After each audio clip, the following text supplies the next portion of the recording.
Hi guys, এখন কুয়েতে রাত 10:29।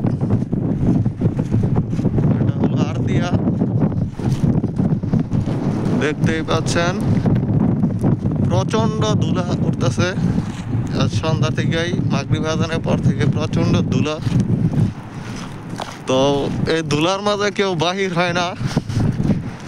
তো আমরা মূলত আমাদের কামের উদ্দেশ্যে রওনা দিয়েছি। তো ধুলা টুলাও মানে না, আমাদের কাজে যাইতেই হবে। তো দেখতেই পাচ্ছেন কুয়াশার মতো কিছুই দেখা যাচ্ছে না, প্রচন্ড ধুলা উঠতেছে। তো আপনারা যদি একবার আমার অবস্থা দেখেন তো আপনারা নিজেই হেসে দিবেন। তো দেখুন একটু, দেখতেই পাচ্ছেন কিভাবে যাচ্ছি। তো নাক মুখ চোখ দিয়ে পুরো পানি হচ্ছে,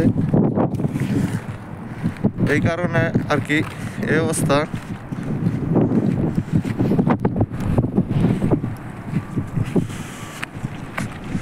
গত বৃহস্পতিবারও প্রচন্ড ভালো উঠছিল, আজকে আবার উঠতেছে। কিছু করার না, এই ধুলার মাঝেও কাজে যাইতে হইব। এটা হলো কুয়েত আরদিয়া, দেখতেই পাচ্ছেন মুখে কি দিয়েছিলাম, তারপরে এটা ভেদ কইরা চোখে বালু যাচ্ছে। তো কিছু বলার নাই, প্রচন্ড বাতাস আর প্রচন্ড ধুলা। তো এটা মাঝে মাঝে এই অবস্থা হয়। তো সামনে দেখতে পাচ্ছেন কিচ্ছু দেখা যাচ্ছে না।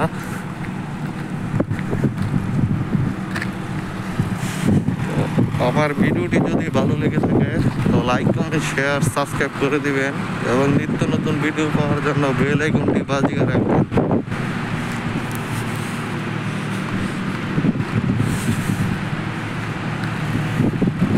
দেখুন সামনে কি অবস্থা,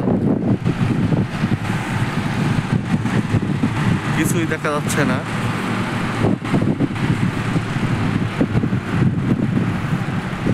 প্রচন্ড ধুলো, দেখে ভাববেন কুয়াশা, আসলে কিন্তু কুয়াশা না, এটা হলো ধুলা। মরুভূমির যারা আছে অফরা বিভিন্ন সাইডে, তাদের রুমে থাকাই অনেক কষ্টকর। রুম বন্ধ করে দেখা ধুলার গন্ধে। আমার রুমে আজ যে গন্ধ ছিল ধুলার,